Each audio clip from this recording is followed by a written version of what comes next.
கையில் ரொக்கமாக 50,000 ரூபாய் தான் வைத்திருக்க வேண்டும் என்பதில் மாற்றம் இல்லை என தலைமை தேர்தல் அதிகாரி சாஹூ தகவல். புகாருக்கு பிறகு கருணாநிதி நினைவிட அருங்காட்சியகத்தில் 20 நிமிட ஒளி காட்சிகள் நிறுத்தப்பட்டதாகவும் விளக்கம். நாமக்கல் அருகே ஸ்ரீகுமரன் பஸ் நிறுவன உரிமையாளர் சந்திரசேகரன் வீட்டில் வருமான வரித்துறை சோதனை. பணப்பட்டுவாடா புகாரில் அதிகாரிகள் சோதனை நடத்தி வருகின்றனர்.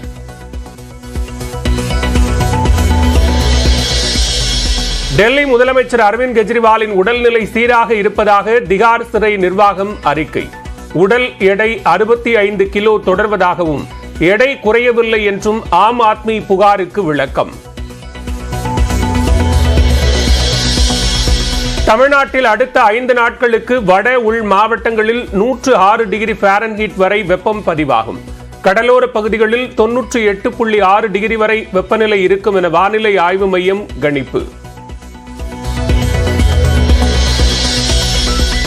வயநாடு மக்களவை தொகுதியில் போட்டியிட வேட்புமனு தாக்கல் செய்தார் ராகுல் காந்தி.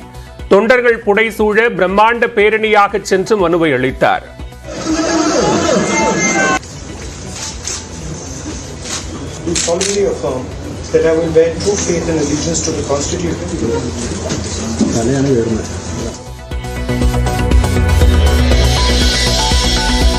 தைவானில் 7.5 ரிக்டர் அளவில் சக்தி வாய்ந்த நிலநடுக்கம்.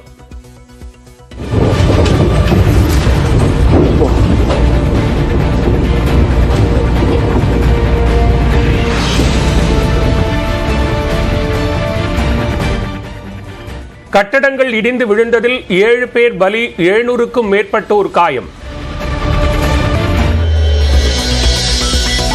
மயிலாடுதுறை நகரத்திற்குள் சிறுத்தை நடமாட்டம்.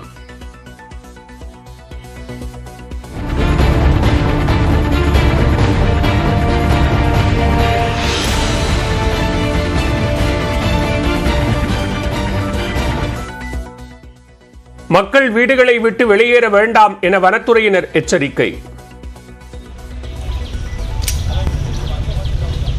வனத்துறையின் முக்கிய அறிவிப்பு: மயிலாடுதுறை, கூரைநாடு மற்றும் நகர் பகுதிக்குள் ஒரு சிறுத்தை நடமாட்டம் உள்ளதால்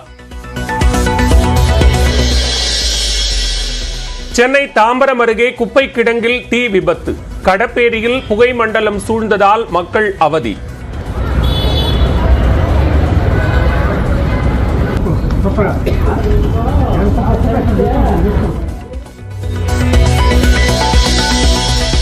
$37,907 கோடி ரூபாய் வெள்ள நிவாரணம் வழங்க உத்தரவிடக் கோரி உச்சநீதிமன்றத்தில் தமிழ்நாடு அரசு மனு தாக்கல். இடைக்கால நிவாரணமாக 2,000 கோடி ரூபாய் வழங்கவும் கோரிக்கை. சவரன் 52,000 ரூபாயாக உயர்ந்து புதிய உச்சம் தொட்ட ஆபரண தங்கம். வெள்ளி விலையும் கிலோவிற்கு 2,000 ரூபாய் அதிகரிப்பு. தமிழ்நாட்டில் 4 நாட்கள் வாக்கு சேகரிக்க பிரதமர் மோடி திட்டம். 9ஆம் தேதி வேலூரில் ஏசி சண்முகத்தை ஆதரித்து பரப்புரை.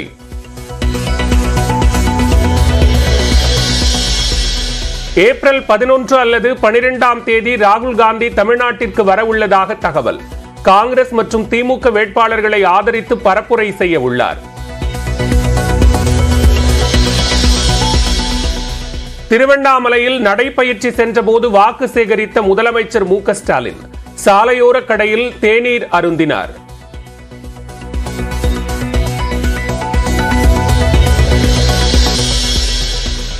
சுவரில் சின்னம் வரைய அனுமதிக்கவில்லை என்றால் மகளிர் உரிமை தொகையை நிறுத்திவிடுவோம் என திமுகவினர் மிரட்டுவதாக எடப்பாடி பழனிசாமி குற்றச்சாட்டு.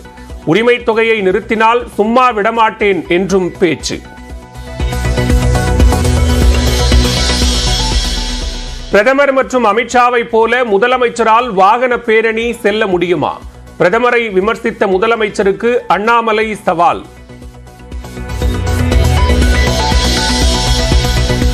வாக்குப்பதிவு மற்றும் கட்டுப்பாட்டு இயந்திரங்களுக்கு நடுவே ஒப்புகைச் சீட்டு இயந்திரத்தை இணைக்க திமுக எதிர்ப்பு. ஒவ்வொரு தொகுதியிலும் 2 விழுக்காடு வாக்குகள் பிழையாகும் என RS பாரதி குற்றச்சாட்டு. 22 லட்சம் வாக்காளர்களில் 2% வரை நடப்பதற்கு வாய்ப்பு என்று சொன்னால் ஏறத்தாழ 46,000 வாக்குகள் வரையிலே இதுபோல தவறு நடப்பதற்கு வாய்ப்பு இருக்கிறது. பாஜக வேட்பாளரை ஆதரித்து திருவொற்றியூர் பகுதியில் திறந்த வாகனத்தில் பரப்புரையில் ஈடுபட்ட நடிகை நமீதா. பால் கனகராஜ் உங்களில் ஒருவர் உங்களுக்காக ஒருவர் என கூறி வாக்கு சேகரித்தார். தாமரை மலரும், தமிழ்நாடு வளரும். ஜெய் ஹிந்த். ராஜீவ்காந்தி கொலை வழக்கில் கைதாகி விடுதலையான முருகன், ராபர்ட் பயஸ், ஜெயக்குமார் இலங்கை சென்றனர். சென்னையிலிருந்து விமானம் மூலம் பலத்த பாதுகாப்புடன் அனுப்பி வைப்பு. சீர்காழி அருகே கீழ மூவர்கரை மீனவர்கள் அடிப்படை வசதி கோரி கடலில் இறங்கி போராட்டம்.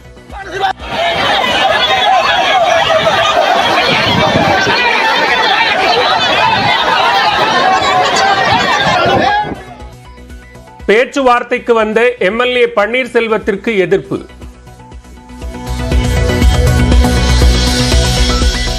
மீண்டும் மாநிலங்களவை எம்பியாக பதவியேற்றார் நீலகிரி பாஜக வேட்பாளர் எல் முருகன். குடியரசு துணைத் தலைவர் जगदीप धनकर पदवी प्रमाणम செய்து வைத்தார். डॉक्टर एल मुरुगन निर्वाचित सदस्य डॉक्टर एल मुरुगन ने शपथ ली. भारतीय जनता पार्टी के सदस्य हैं डॉक्टर एल मुरुगन. ஹாட்ரிக் வெற்றியை பதிவு செய்யுமா கொல்கத்தா நைட் ரைடர்ஸ்? விசாகப்பட்டினத்தில் இன்று டெல்லியுடன் பல பரீட்சை.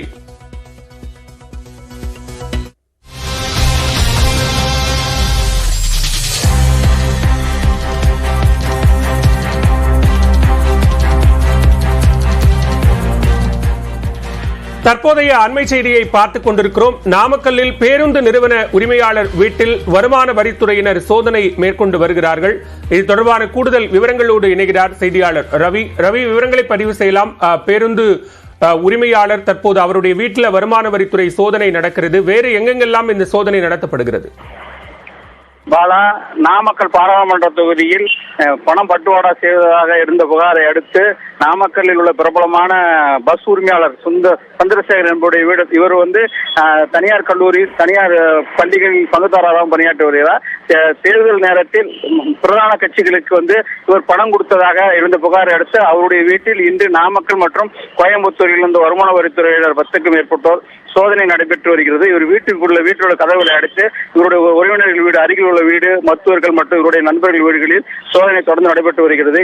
இதுவரையிலும் எந்த ஆவணங்களோ பணமோ கைப்பற்றப்படவில்லை. குறிப்பாக நாமக்கல் மாவட்டத்தில் பிரதான கட்சிகளுக்கு இவர் பைனான்ஸ், அதாவது நிதி நிறுவனம் நடத்தி வரும் சூழ்நிலையில் அதிக அளவில் பணம் கொடுத்ததாக எடுத்த புகாரை அடுத்து இவர் வீடுகளில் சோதனை நடைபெற்று வருகிறது. பாலவேல். நன்றி ரவிக்குமார், விரிவான விவரங்களை பதிவு செய்தமைக்கு.